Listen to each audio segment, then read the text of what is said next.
So when somebody speaks about, and the last chapter where he's speaking about these things, saying that we shouldn't have done it, I just felt a little violated, saying that, damn, you had like 3 years to figure this out, and how could you guys, just miss the woods for the trees because you picked everything else properly, and then this particular thing, why did you have this harebrained decision making?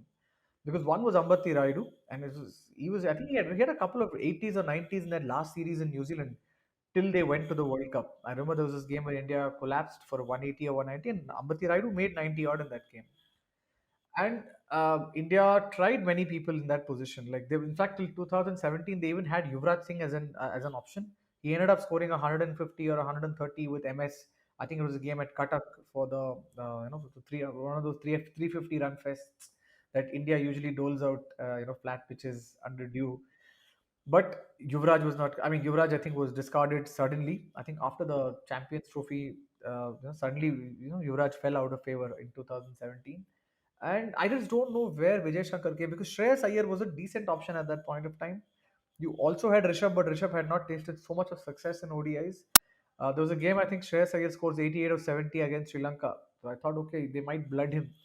And England is not that kind of a place which where you have bounce. And at that point of time, I think it was just early days. Shreyas Iyer's problems against bounce wasn't so well founded back then. So I thought these would be the option, because India usually goes for technically correct players and they invest time in them. Like for example, persistence with KL Rahul or Rohit Sharma.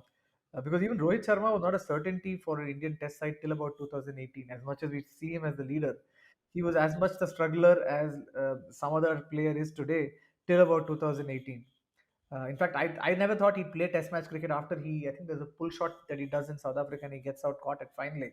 I thought that we've seen the last of him, and then they suddenly decided to to make him open the batting.